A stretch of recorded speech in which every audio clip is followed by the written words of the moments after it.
The National Broadcasting Company presents Joel McCrea in Tales of the Texas Rangers. Tonight, transcribed from Hollywood, another authentic reenactment of a case from the files of the Texas Rangers.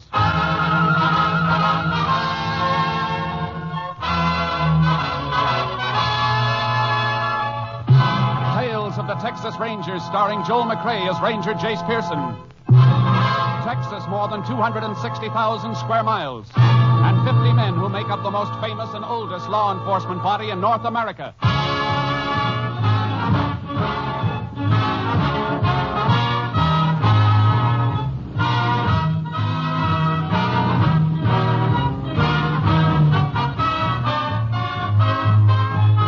Now, from the files of the Texas Rangers come these stories based on fact. Only names, dates, and places are fictitious for obvious reasons. The events themselves are a matter of record.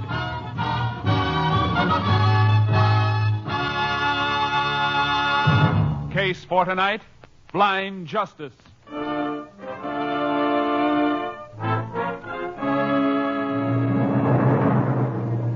It is 5:45 a.m., March 6, 1940.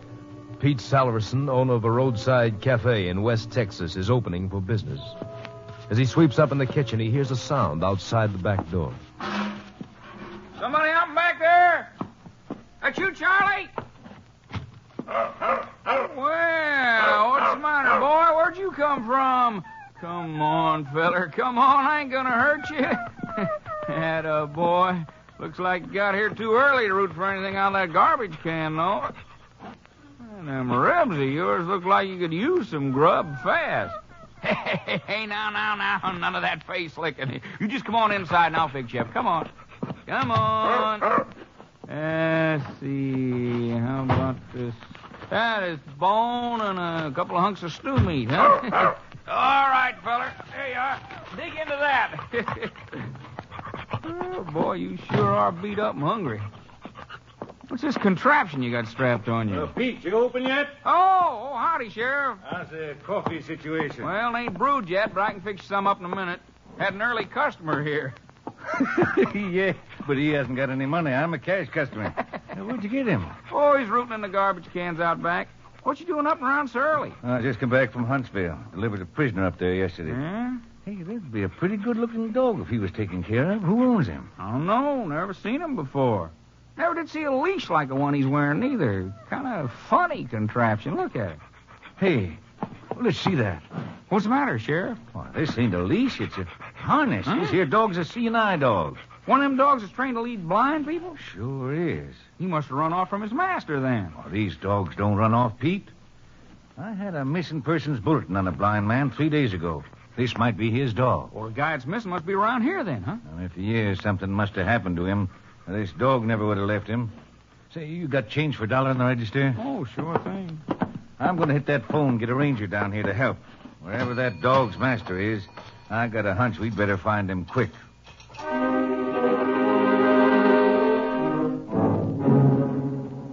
Less than 1 hour after the sheriff's appeal for help, Texas Ranger Jace Pearson joined him at Pete Salverson's roadside cafe.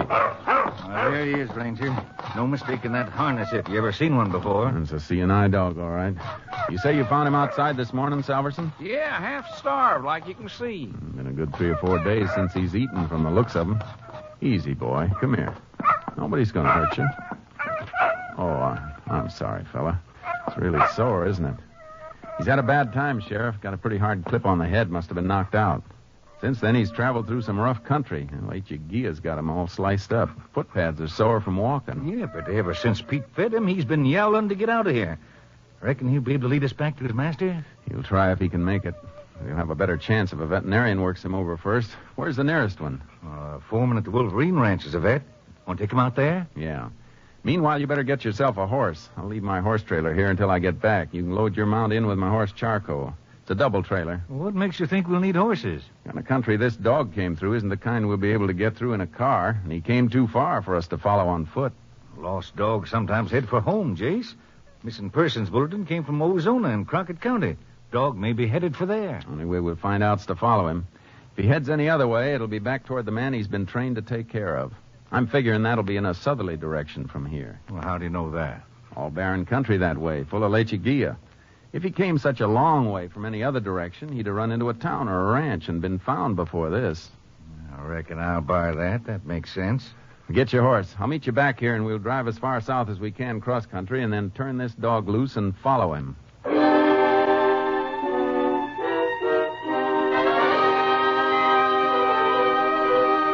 I got the dog patched up at the Wolverine Ranch, picked up the sheriff and his horse, and headed south into the Badlands. We switched from car to our horses and turned the dog loose. He circled around for a moment, got his bearings, and then, despite the soreness of his body, started into a limping run. He's heading south, all right, Jace. Must be going to his master. Beats me why he went all the way to Peach Place, though. He had to go someplace for help, but the only thought he gave to himself was just stopping long enough to be fed before he headed back here. How far do you reckon we'll have to go? Well, we came 14 miles by car before the dirt road petered out. He came a lot farther than that. Might have taken him a couple of days. Well, we'll have to stop him at night. If he keeps going that long, and time off. We better make sure we can catch him before dark so he don't get away from us altogether. Chances are he'll wait for us. After all, we're the help he came after. If he doesn't, we'll be able to follow him anyhow. In the dark? Yeah. I treated his collar with some phosphorus paint. Hey, whatever made you think of that? Trick my father taught me a long time ago. He had an old hound dog, great hunter. Got a throat injury and couldn't sound off. Glowing collar made up for it. Well, like they say, we live and learn. Hey, look. Look where the dog's cutting, up in the foothills. Yeah. That's Ambush Canyon that way, isn't it? Sure is. Say, no wonder that dog's so beat up. I wouldn't tackle this country in an army tank if I didn't have to. I wonder if that blind fellow'll be alive when we find him. I don't think so, Sheriff. If he was alive, I don't think the dog would ever have left him. Come on, Charky.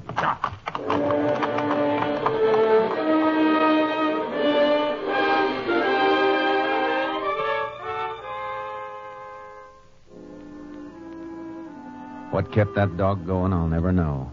We hit stretches where we had to lead the horses on foot. It was toward sundown of the second day when the dog caved in. He made a feeble attempt to inch along on his stomach and then just rolled over on his side, panting. He's done for, Jace. Can't even take water. I better... No, Sheriff. Put your gun away. But, Jace, he couldn't move another inch if he wanted to. I'll carry him with me on charcoal. Man'd be mighty lucky if he could find a human being that'd go this far for him. He'd never have led us this far back if you hadn't had the vet work on him. Well, what do we do now? Keep on going, I guess. If his master is in here, he must have left some trail. We'll keep cutting through till we find marks. Jace, now, how would a blind man get into this country, and why? I don't know. But if he wasn't here, the dog wouldn't have been here either.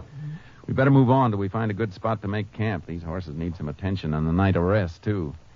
Meantime, maybe I can do a little doctoring on the dog. Won't do any good, Jace. All you'll need's a pack shovel. He just stopped breathing. He's dead.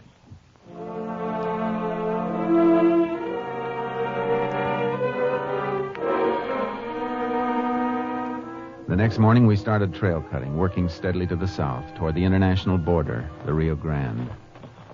Yeah, the country's getting a mite better now, Jace, but we're only about a half a mile from the river. If anybody else had been in here recently, we'd have seen some sign of a trail. Nobody could come through here without leaving some kind of tracks. That dog didn't head this way for nothing, Sheriff. He must have... Hey, hold it a second. Huh? What is it? Look at this.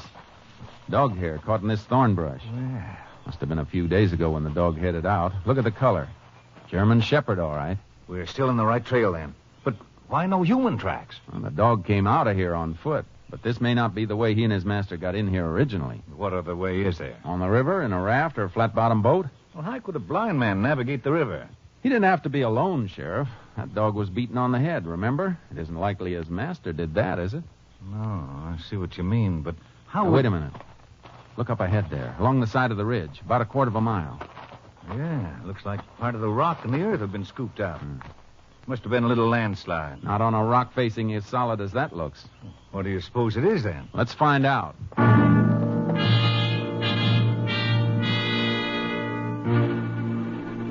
It took us more than an hour to reach the base of the ridge and find the answer. It wasn't a landslide. There were a couple of dynamite caps on the ground. The fresh earth had been blown out. Two men, all right, Jace. Signs of tracks held tight in this fresh earth. Dog tracks go right along with the one set. That was the blind man. Yeah, another mark running in with those tracks, though. Little round hole in the ground every few steps. The blind man must have had a cane, too. Move around the wide circle and cut back to this spot until... Oh, wait, Jace. Huh? What's that thing over there by the brush? Long white piece of something. A white cane. Come on.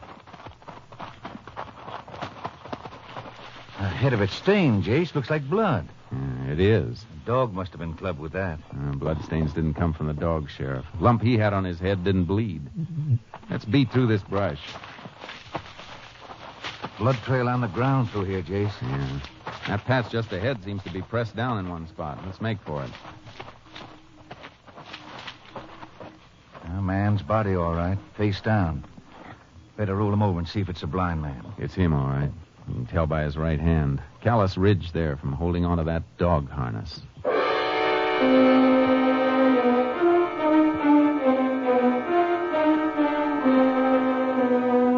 I took the white cane and the dynamite caps and rode along the shore of the river to the nearest town. Called Austin to fly a lab man down and arranged for a boat to pick up the sheriff and the body. I was in the local constable's office 24 hours later when the body was brought into town. Well, body's over at the undertaker, Jace. Good. Constable told me you were in here looking over a report from your lab man. Yeah. No lead on the dynamite caps, but we learned plenty from the cane. 2 sets of prints, one unidentified. Must have been the blind man's. What about the other set? Man who left the other set had a criminal record. Name was James Waterman. Got out of Huntsville 6 years ago. Waterman? Say, I remember that name. You ought to remember it. He pulled 10 years for armed robbery. $40,000 payroll stick-up back in 24. Money never was recovered. I wonder why he killed that blind man. And why was he blasting in the face of that rock ridge? Something we'll ask him when we get him. Oh, was the lab man at the funeral home when you brought the body in? Yeah, he's going over it now. Want to get some grub while you're waiting for him to finish? Yeah. He'll take prints off the body to compare with the ones he lifted from the cane. He'll have identification established by the time we get through. Good. Let's go. I'll be glad to eat something I haven't had to cook myself. You know, funny thing, we started off so fast after that dog turned up the other day, I never did check that missing persons bulletin for the blind man's name. His name was Joseph Wilson. Lived in a rooming house in Ozona, operated a newsstand. Landlady reported him missing when she didn't see him or the dog for 2 days. There's a cafe across the street. Good.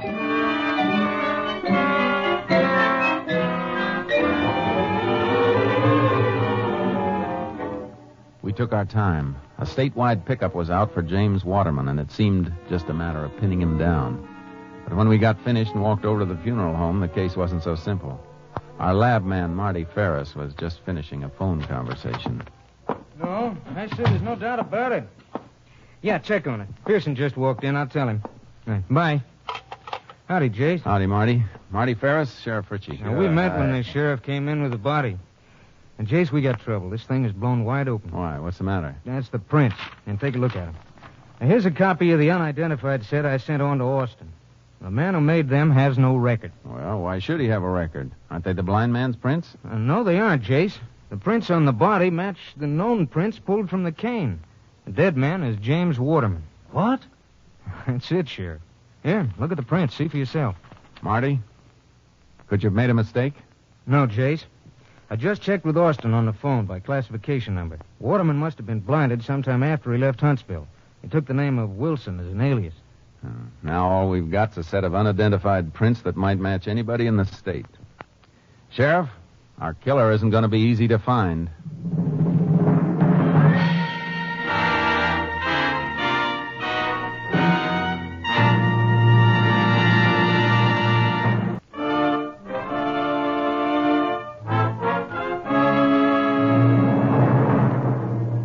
Whoever the blind man's companion had been, there had to be a starting point for their journey along the river, a place where they'd picked up a boat or a raft. The sheriff and I worked our way along the river above the town, questioning the occasional Mexicans who managed somehow to make a living where no living was to be made. And in one spot, less than a mile from the road, we found something.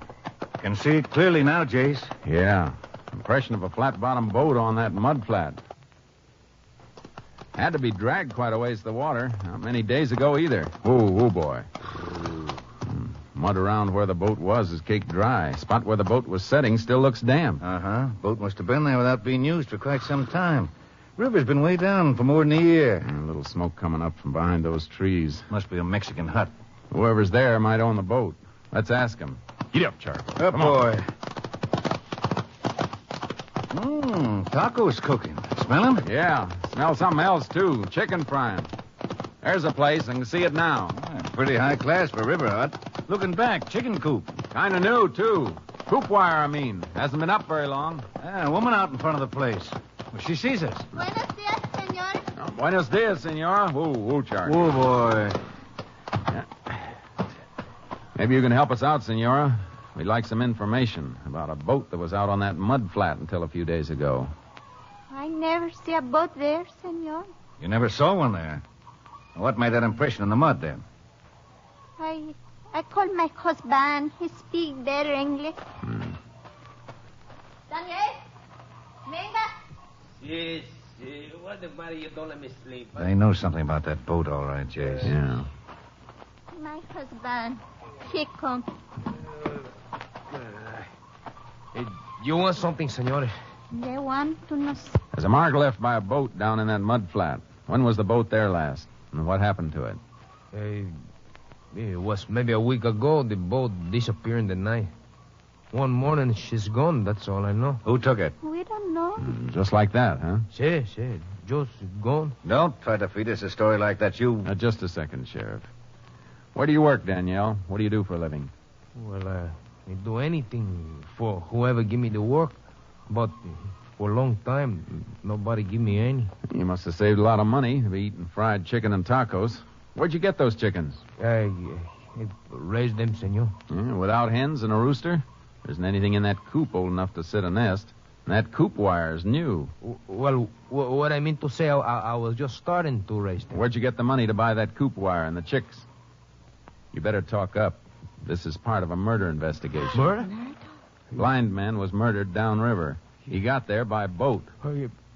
Senor, I got nothing to do with murder. I just sell the boat. Why didn't you say so before? Well, because the boat was not mine.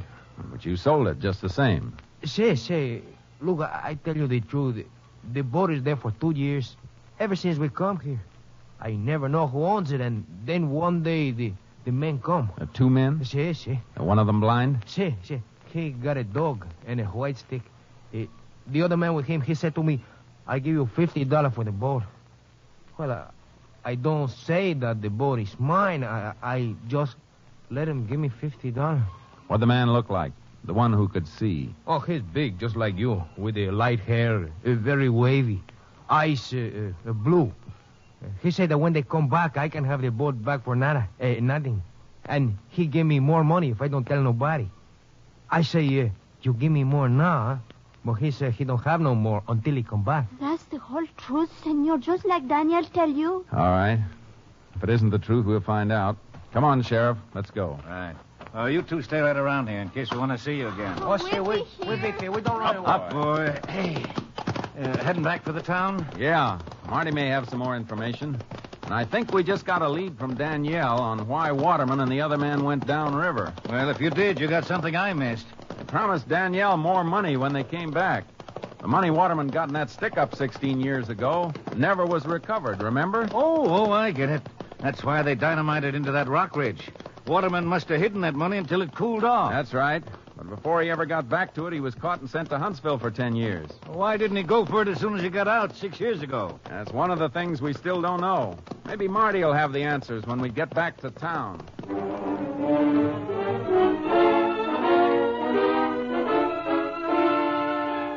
Marty had the answers, all right. Reports from Austin that had come in while we were on the river. I made notes on everything, Jace, if you can read my writing. Oh, thanks.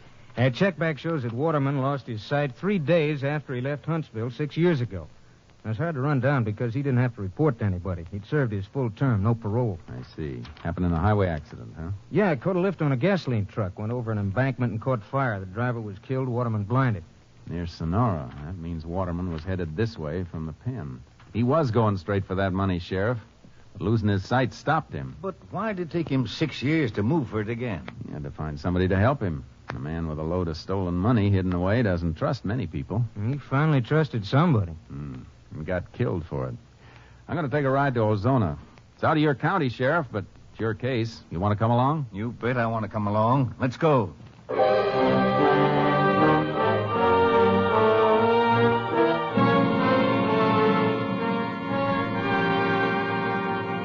Ozona, we went to the rooming house where Waterman had lived under the name of Joseph Wilson. The landlady showed us to his room. It hadn't been rented to anybody else, and his things were still there. A few books in Braille, clothing, an extra harness for the dog. Everything is just like he left it, just like it was when the police come after I called them. I haven't touched a thing. No money, nothing valuable was left here, only what you see. It's all right, ma'am. Don't be upset. Nobody accused you of taking anything. I just want you to know there wasn't nothing to take. He never had nothing. Always a couple of weeks behind in his rent. Not that I minded. I had nothing but sympathy for the poor man. Even fed his dog for him, or it never would have been fed. Look, something you just said's important to me. Now, if he owes you money, there's nobody to pay it, so you're just going to lose it. The truth can't hurt you one way or the other. Did he really owe you rent money? Yes. Why else would I say it? Every once in a while he'd catch up. He'd got some kind of benefit checks from someplace once in a while. What's your angle there, Jay? I'm just figuring, Sheriff. Daniel got $50 for that boat he sold. There must have been more expenses getting from here down there. Somebody had to finance it. His traveling companion, whoever it was. Yeah.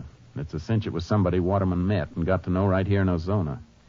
Ma'am, did Mr. Waterman, Mr. Wilson, have any visitors here? Any friends? Well, I never saw a soul.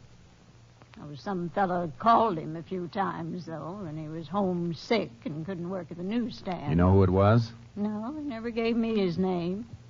Mr. Wilson just said it was somebody he knew from the stand. The same fellow each time? As far as I could tell from the voice. I see. Thanks. Come on, Sheriff. Was that all you want here? Yeah, thanks.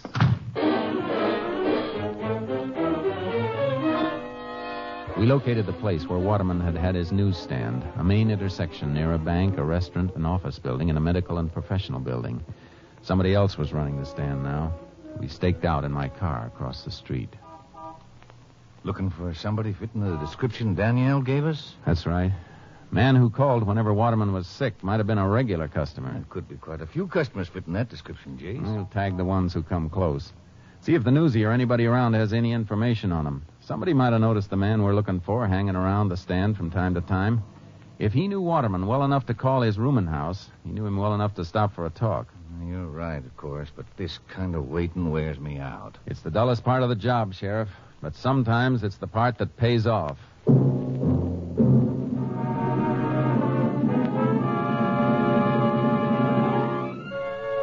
For 2 days, we watched the corner. Occasionally, we followed a man who fitted the description supplied by Danielle. But each time we checked, the subject turned out to be somebody who hadn't been out of town. Then, just before the end of our second day of watching, I nudged the sheriff. What is it, Jace? Over there. No, past the newsstand. Just going into the medical and professional building. Oh, yeah. He looks like he might be the boy, all right. His hair is really light and curly, which most of the others haven't been. Let's see where he went.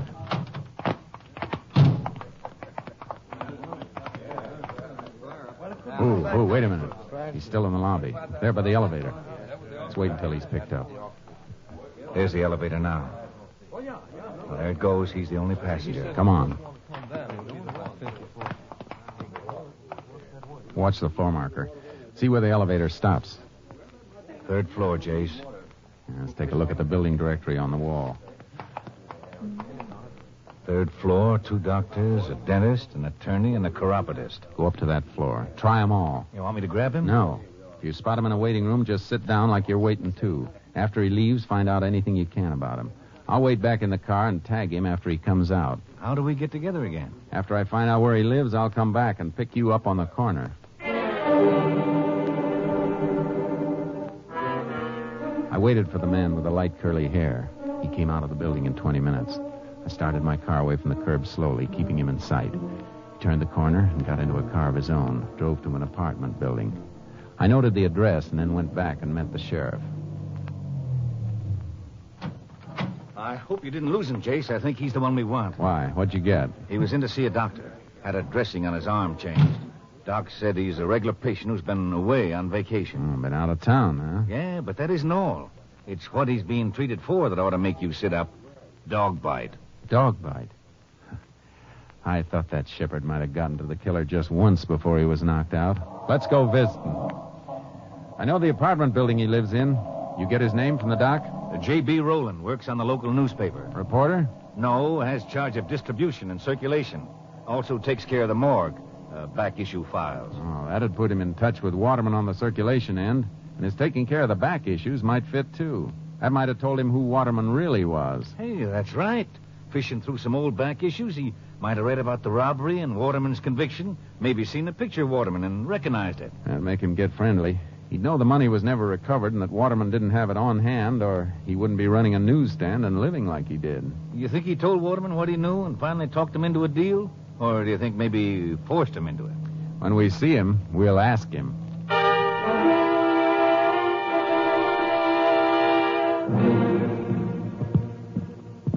There's the door, Jace. Apartment 2B. You gonna knock? Yeah. Yeah? Who is it? Special delivery. Oh, I'm not dressed. You better slip it under the door. You got a sign for it. Oh? Okay. Oh, have you got a pencil? All right, Roland. Open it all the way. I'll open it. I'll open your skull! Watch him, Jace. Stay away from that desk. You're not taking me! Give me that gun! My arm! Yeah. Same arm Waterman's dog chewed on, huh? I don't know what you're talking about. No. Just the same, you went right for a gun. Brand new gun at that. Like you were expecting you might have trouble. Come on, get up. Why'd you kill him? You want all the money instead of a split? Money. Money. Yeah. Where's the money? What'd you do with it? What did I do with it? I worked on him for months until he trusted me. Then we went down to the river, but we couldn't find the place. Couldn't remember all the landmarks. He couldn't see, and after 16 years, he couldn't remember. He couldn't remember. I went crazy. I planned on it so much, I went crazy, that's all. If I had the money, I could have gotten away. Without the money, I had to come back here so they wouldn't be looking for me. All right, Roland. Go get some clothes on. Looks like that 40,000 is really gone for keeps, Jace. Yeah. Buried in a rock ridge somewhere near the Rio Grande. That's money that never bought anybody anything. I feel sorry for that dog, Jace, breaking his heart and dying like he did. Funny thing about a dog never passes judgment. He just sticks right to the finish, whether you're good or bad, worth it or not. I'll help Roland get a jacket on. Then we can take him in.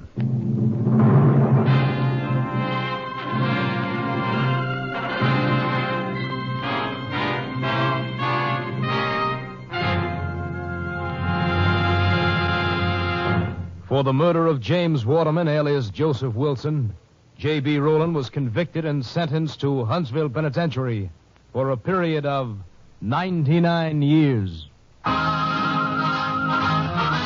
Next week, Joel McCrea in another authentic reenactment of a case from the files of the Texas Rangers.